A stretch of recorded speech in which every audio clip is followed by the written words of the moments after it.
Robert.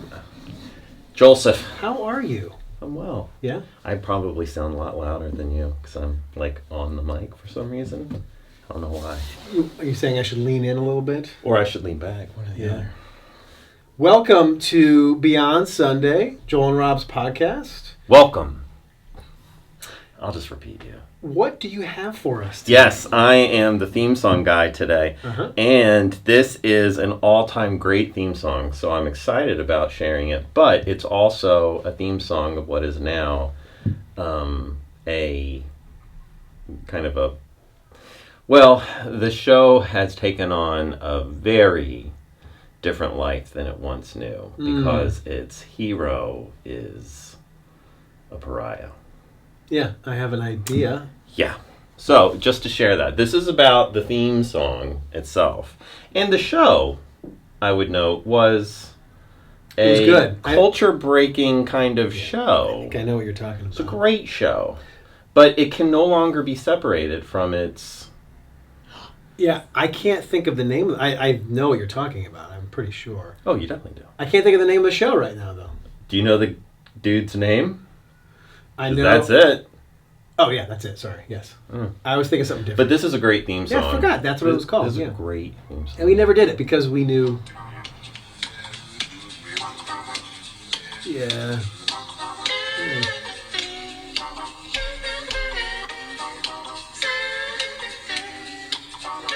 You know who is singing it? It's all a cappella. It's all voice. Is it one of the actors And, from the show? and bodily percussion. No, it's Bobby McFerrin. Ah. Don't worry, but happy?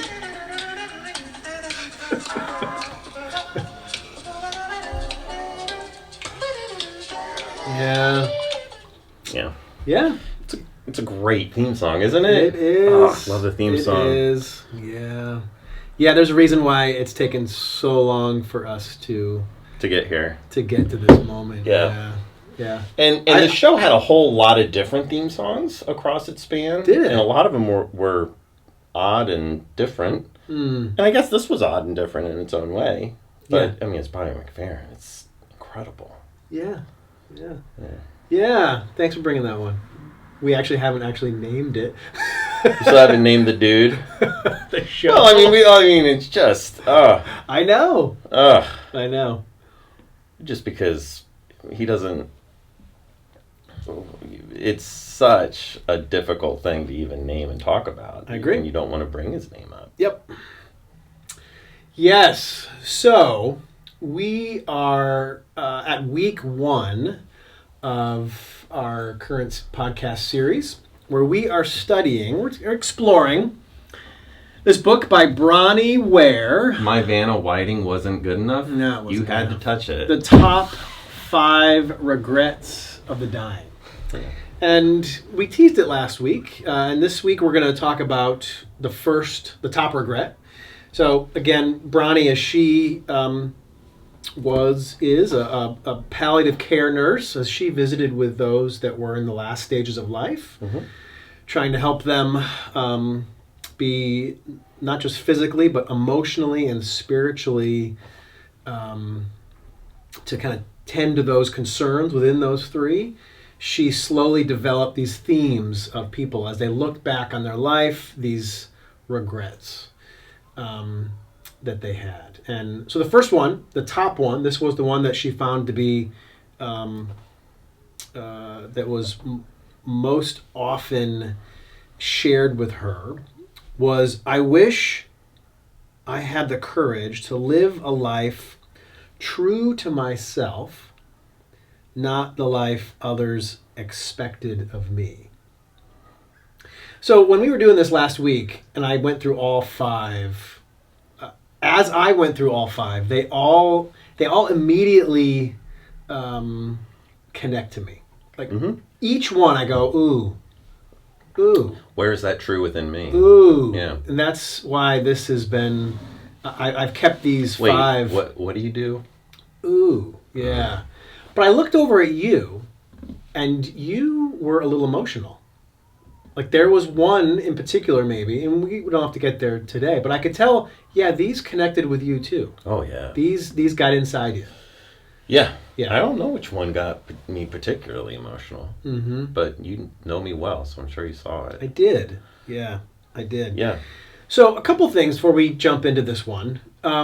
First, the goal of this series, of us discussing these, is ultimately that this would be a life-giving conversation for us. Amen. So, we're talking about people at the end of life having these regrets. Mm-hmm. And so there is this morbidity to it, but at the same time, it's also kind of pushes us in the opposite direction to think about, okay, how can we live into these now? How do we learn We from this? have Yeah. life to live that is still in front of us. Amen. And so I've talked about me in that as I've hit my 40s, these, and I think my mortality continues to, I'm just more aware of it than I used to be.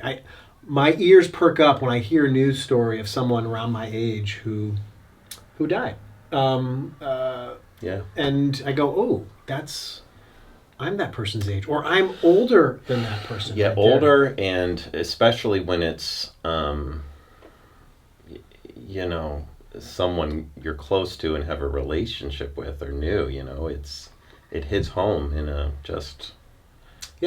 remarkable way. Yep.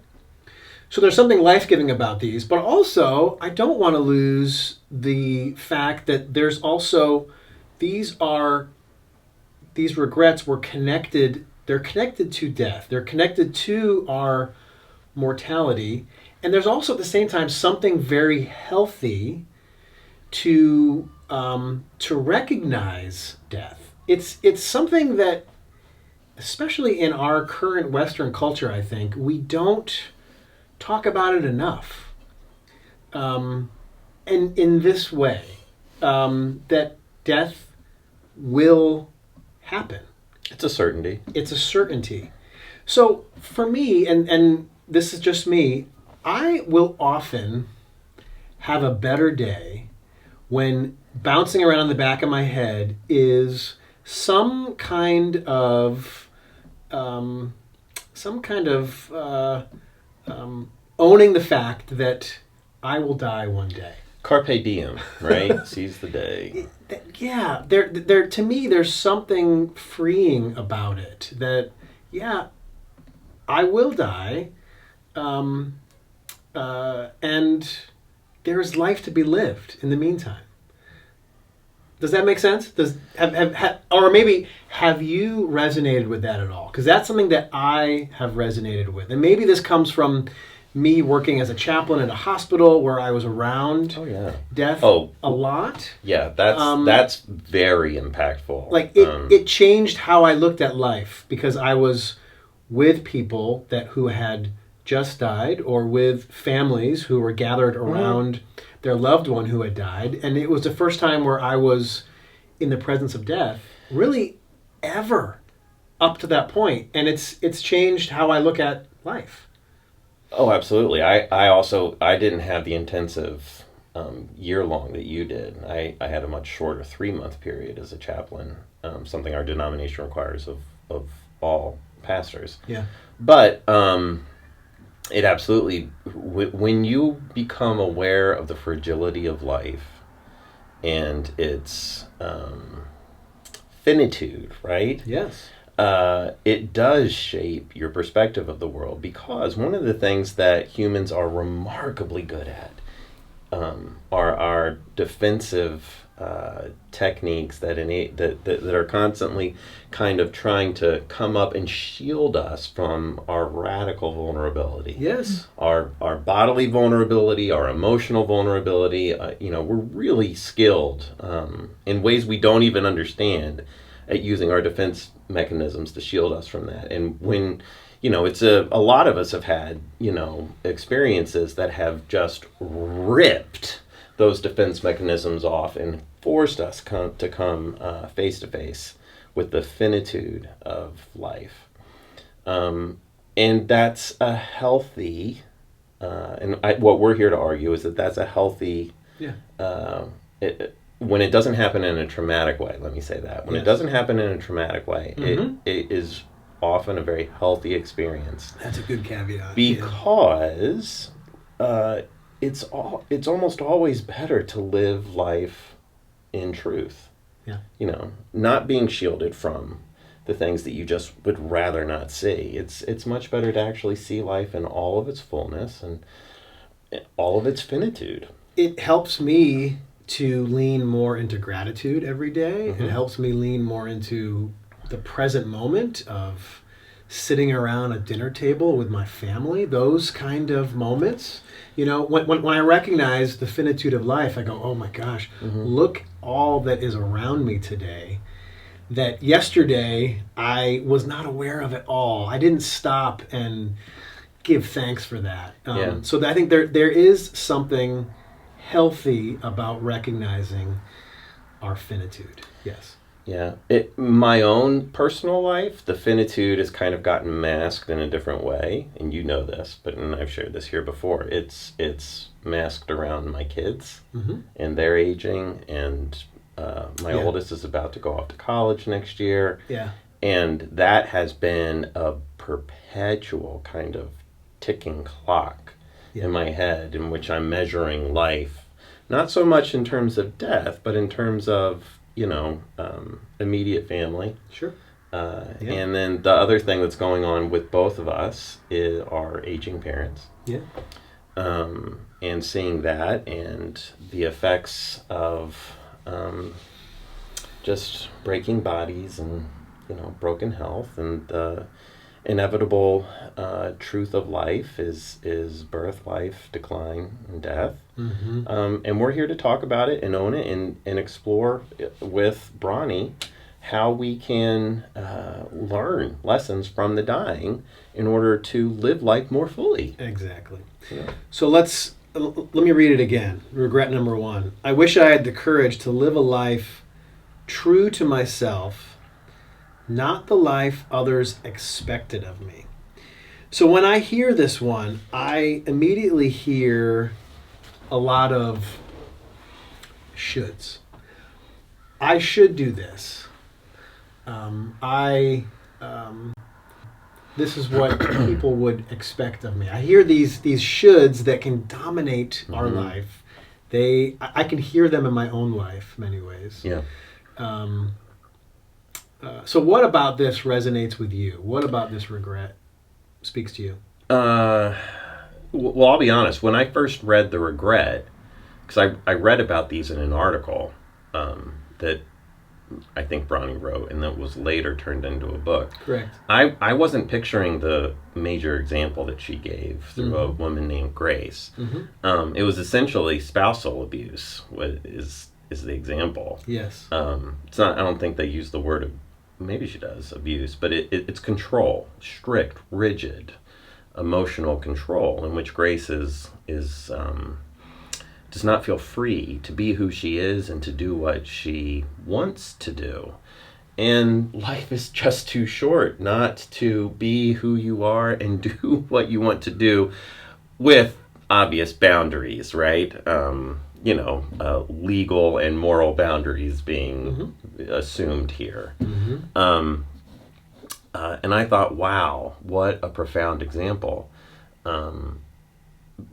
Because that's something that I think happens in a whole lot of contexts, is whether it's parent to child or partners or simply cultural roles that get assumed and passed down generations. There's so many aspects of control in which people don't feel like they have the freedom to be who they are or to do what they want to do, whether that's something as simple as taking a trip or going to college or school, or in many cultures, wearing what you want to wear. It's remarkable how many different aspects society has of trying to control people, and how limiting and life draining, life sucking that is. But I'll also share when I bring up the article because when I first heard it, I immediately thought of abused children in oppressed populations, Yeah. right? Like children who are forced to grow up in a really rigid family system that simply denies them their dignity and their integrity. Yeah. And then also like the LGBTQ plus population who were told that, who you are is a choice, or who you are is wrong or not beautiful just as you are. And then of course there's all kinds of societal prejudices and bigotries in which we as middle class white men don't understand, but thankfully we both are very well aware they exist. I mean, understand from a very personal perspective. But people who are brought up to, wishing that their skin wasn't the color that it was, that their hair wasn't the color that it was, Yeah. Yeah, I like that you brought up more of the larger, broad categories. Because when I heard it, I went to more of the individual questions that we can ask ourselves of, as an example, what do I want out of life? So more in the kind of passive to assertive line. I can often, we've talked about this, I can lean more to the passive side. And so it forced the pleasing side, right? Yes.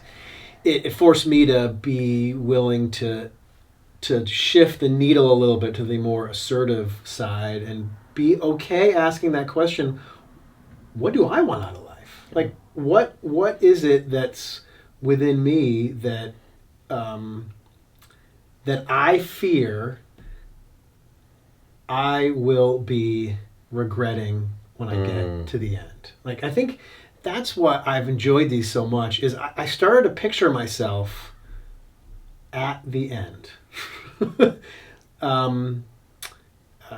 With my life coming to its completion here on earth, and starting to look at each regret and go, okay, will I be asking this one at that time? And as I started to think about it, I said, yeah, I could. I could be at that point going, I wish I had had the courage to live a life more true to who I am, but maybe who I know I want to be deep down, right? But are struggling to kind of let that leaning towards the passive side, or more who I should be to who I really deep down want to be. Question also is, who do I want to become? So that's more the individual look at it. But when I'm there at the end, kind of looking back and looking at my life, looking back on who I was, kind of person I became throughout my life, will I be comfortable? Will I kind of go, okay, Will you have been true to yourself? Did I strive to be who I felt deep down that I wanted to be? Yeah. Well said. And it's subjective for everybody, right? Yeah. But there is I like that you went to those broad categories you are so right on those, and then I dove into some of these individual subjective categories. I think Bronnie intends it more individually, if I read it correctly. It's just because when I first read the regret, that's kind of where I went. But when you dig into the chapter, I definitely think it is as you describe it. Yeah. And I think that's the point, is that it's really important for us to find the strength, because for some people it's easier than others, right? But it's really important that we find the strength to be who we were created to be. And that is very different. It's like, this is gospel, right? That is fundamentally different than who other people say we should be. Absolutely. Like, this is where this screams gospel to me. Yes. and this is the big picture too, but it gets personal. Whether it's people saying you should be A or B or C or D, you have this talent, so of course you should pursue this profession, or well, what would your mother say about that? I mean, there's all kinds of expressions that try and control and limit, but the gospel in this is that God knows exactly who we are.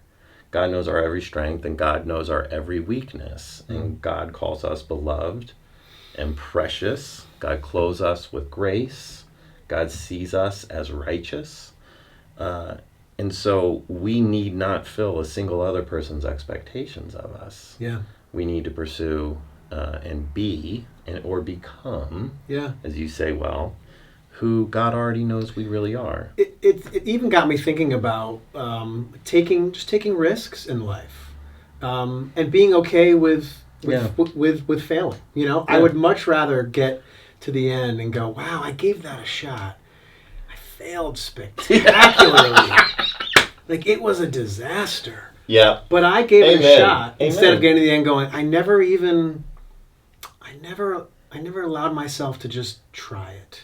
Yeah. And in trying it, I figured out, no, that wasn't for me, or maybe that was for me. And I took a leap of faith. I mean, that's it. That's like being, I think that's the true to yourself, is being even okay with trying something and having it fail spectacularly. I mean, and that's also, there's gospel in that too, of loved and accepted no matter. Amen. Like you sometimes figure out how loved you are by failing spectacularly. Oh my gosh, isn't that true? You really, that's where you actually get there. So that's where you discover grace. Yes. Right? If you haven't effed up royally before, then you probably don't know grace. Yes. At its deepest, most profound level. That's the paradox of it. Right? In a nutshell, yes. You have to mess up. You have to fail. You have to, whatever that looks like to you, to fully experience it. Yeah, absolutely. Yeah. And tasting something and learning you love it versus tasting something and learning you hate it, they're both equally effective lessons at life. And I think the point here is to taste, to uncover what you like, to uncover what you don't like, right? Taste it. Explore your desires, explore your interests, be who you are, not who people say you should be. Because who you are is already loved. Who you are is already claimed. I find them all, but this one, right off the bat, to be so inviting. And I love the phrase, true to myself. Mm-hmm. And that needs to be unpacked individually.